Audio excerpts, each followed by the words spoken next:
What's your name? What do you do? My name is Khaled Kbies. I came first place at Grantham Regional. Grantham, that was it. I came first with Fiendsmith Memento, and I'll just go straight to that profile. So I'm still on 3 Anguich, 3 Zebra, 2 Goblin. I went down to 1 because I wanted to. It will make sense when I show you like the non-engine, like because I'm still playing 45. These are the only cards that I played at more than 1 in terms of Memento engine. And then the one-offs. Yeah, so you always have to play all of these. Darkblade just helps under just every time you need to get a pop because it just facilitates combo, just being able to trigger field spell, popping other cards, Sleepy, then reborn this later. Trihorn's always mandatory in this list just because you want fewer lines, and in the non-engine you won't see an Ash Blossom, so you definitely need the Trihorn from now on. So in terms of the spells, it's still 3 Goblin Biker spell, 3 Bone Party, 3 Fusion, 1 Field spell, and I'm also playing 1 for 1 now. So I made a couple changes to the list where this card is another extender inside the deck. That's why I cut one of the normal summons. And this card can pivot from Mace, Goblin, Lurry. It's just rather high value, not just that. In this version specifically, you're playing more engine because in this format, I don't believe that you don't need to like hand trap your opponent to win. You can just fool them, or even if you don't fool, like double board breaker, post side. Like I think we're playing like 24 board breakers, so that means I'm always opted to see at least 2, sometimes 3. Okay. Then onto the Fiendsmith engine. So this is another card where I increased the quantity of cards. With the Fiendsmith engine, I'm playing 3 Engraver. This is basically because as I'm playing less non-engine, I'm viewing this card more as a board breaker. You use this card to basically just get into like break their board, remove cards off them, bait interaction, and then the moment like you start doing Memento stuff, you can just make a Djinn later, make sequence, and then just use all the fodder in the graveyard to make Desiree and still be able to like Berthamer, make Agnum Day with another body and sequence, and then you just reborn Engraver, still make a hiking. So the Memento engine just pivots into it, and obviously when you're going first, it's just an extra extender. In terms of non-engine, so it's changed quite a bit in my opinion. So playing 3-4, I don't think I need to explain this. Call by Talent, I see this card way too much. With Book of Eclipse, this card is just really good into Yummy, and it's a direct Herald out. Like not every card can just force it out, and not just that, this is a 1 card out to Herald rather than like let's say a card like Droplet. Call by is not a real out to Herald either because against Memento, the broken aspect of Herald is not the Omnigate effect, it's the Floodgate effect. You play Droplet just because into half boards it just goes insane, and just in Memento you just have like so much free Droplet stacking material, so you always get value out of it. And then the tech card that Pasha fought off is evenly matched. So Yes! So Yes! Okay, I'll be real. The not even the tech card, the sledgehammer. Yeah. The sledgehammer. Yeah, so this Tell card, them what it did for you. it's actually on the level of this because this card just basically just forces out everything. They don't end on an Omni, they just lose, and then they end on an Omni, and then that's actually the only card you genuinely care about in Memento because you only care about like the high value stuff. A lot of stuff in this format like don't really mean anything. Murakuma Nuke doesn't mean much. Like the best value that they can get out of like Mitsurugi interruptions is Purification and Amno Hand Rip. That's it. Outside that, like none of the interruptions are real. Even like playing around Nib is like it's quite easy just because you don't necessarily have to like kill them that turn. You just set up like Field Spell, Bone Party, Fusion, and then no matter what, like you're always going to be able to outgrind them because they can't kill you through all the bodies that Memento amasses. So against like Mitsu, yeah, this card baiting Purification just makes everything so much easier because their hand rip even starts to mean a lot less. This card does suck, I will be real, into pure Mitsu specifically and pure Dragon Tail. But any other variant to Dragon Tail or Mitsu, for example, Fiendsmith, Ryziel, in terms of Mitsu, then this card is insane. But then when it comes to pure like variants to Draco Tail, if they do Kaliga Lock or whatever they end on, then Book of Eclipse also just takes that out. It's just bad into the pure variants. But the thing is, like, you already have such a good matchup into them that I don't think you need more. And then that's just it for the non-engine. Tell us your wildest evenly story for today.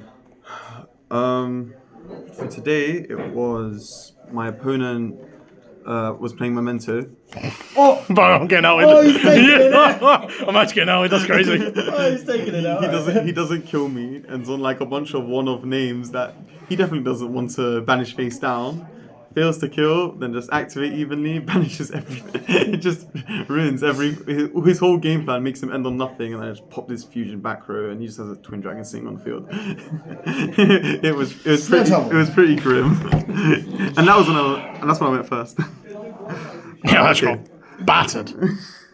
So now, obviously, like these are always the same ratios. You don't need to play any more than this. This is just the perfect ratio for this, which will just never change. You still play the 4 fusions. You play Necroquip, Baphomet, Eruita, Desiree, and I'll always say this no matter what. Even though we're playing High King, Desiree, SP, even King, like, sorry, not King. This is the best interruption in the entire deck. Like I've said this a million times, and I'll say this again. Like if your M board is not ending on this in Memento, then your M board's not real. Eruita just for all the 1-card combos with Fiendsmith, and not just that, like certain lines where it just comes up to make easier high kings, especially like when you're banning Engraver. And then Baphomet is just, I've already spoken enough about it, and Desiree just for that board piece. And then High King and the Jinn. So this is your bridge now to going into the Fiendsmith engine. So it's Sleepy Anguish or just double Ang. But then the cooler aspect of this is that because we're also playing these cards, it basically means that we don't actually need to even like go into the Jinn every time. So you can use this as Nib Bay and then later go into Proxy, fuse, make Baphomet, and then Baphomet send Lacrima, and then you can make Cross Sheep and then reborn the Lacrima. So it's like you always have like the fact that you still have 2 bridges means that the Moonband didn't really do like as much as people think. It did turn off like some of like the 2 body combos, but outside of that, it doesn't change any of the 1-card combos. It doesn't change any of like your playthrough for anything really. And like as always, Proxy F is the go. SP is just so you can banish King whenever you hard open field spell. Not be real, and also it's SP. And then High King because it's just like the easiest card in extract to make. And then in terms of the side deck, okay. So this one was definitely a joint collaboration between us.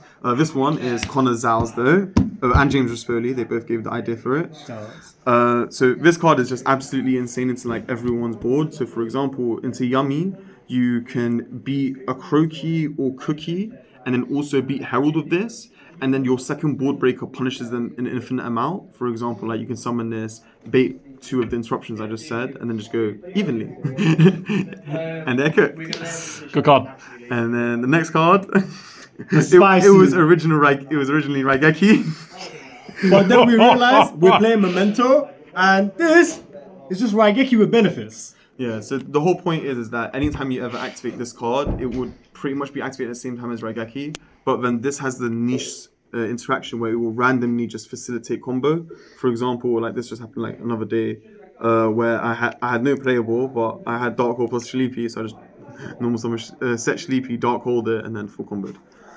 And then the next cards, it's Harpies and Triple Lightning Storm, because these cards are just too broken. Into Draco Tail, these are the cards you're always playing into them, and also into Mitsu, but with Mitsu you're also playing these instead.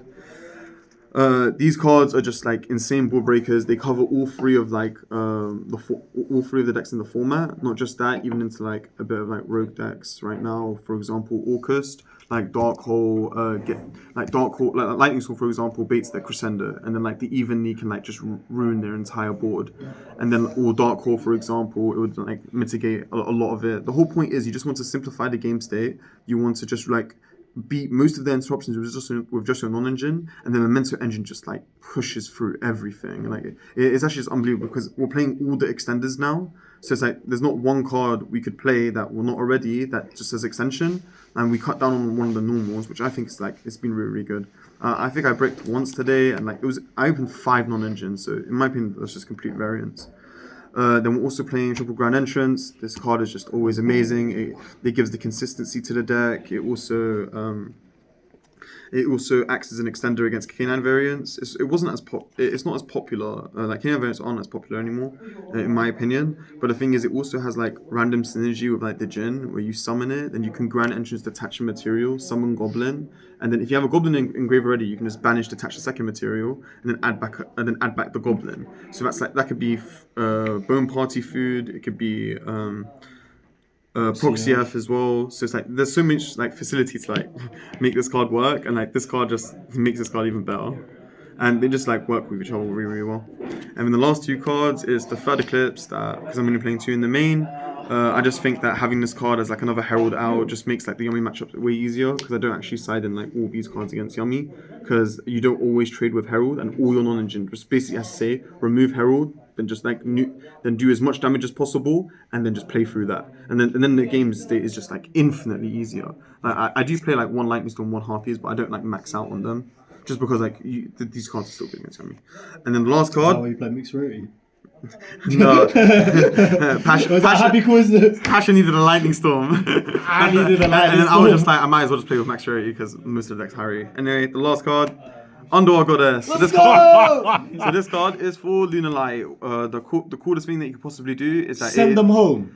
You goddess them. You goddess their first Liger, and then you can engrave a shuffle back the second one. And then when you threaten the goddess, because they definitely didn't believe that you played it in the first time, they're going to Liger dance you. Then you just reborn combine. You just attack into it, and then they literally once you out both Ligers, Lunar Light doesn't really do anything. Not just that, against certain matchups, this is also a good card, because if you manage to make a goddess into your opponent's board, it's a bit less susceptible than the Djinn, because they can't nib you on this, and then you can just turn this into a Requiem after like negating their field. Not just that, the fact that they can't remove it through like conventional means unless they target it, it means that you can also like stick a graveyard negate as well. So sometimes like you can just end on it. Like you remove hiking in those scenarios, not every time. Like against certain decks, like decks that don't end on a crazy amount, like where you can just play through their board and set up combo, you still play this. But against decks where you just need to crack their board, like this card is like really, really important in my opinion. To be honest, yeah, even like with something like the Underworld Goddess, it goes and clears the entire Lunar Light board. Yeah. Like, it's going to deal with the Baguska, it's going to get rid of the Liger, and then they have to use SP or they're going to lose it. So, Yeah. pretty powerful. My conclusion on this deck is just I loved it. All I'm doing is just like looking at my opponents. Like sometimes I just open double evenly, and then they have like the Omni Gate for the first one. So okay, second evenly, you remove like 70% of their interruptions. They have like a couple hand traps or some sort of layered interaction. But if you because I'm playing so much like strong engine and extenders, all I have to do is just reveal one extra card, and they just know they lose the duel.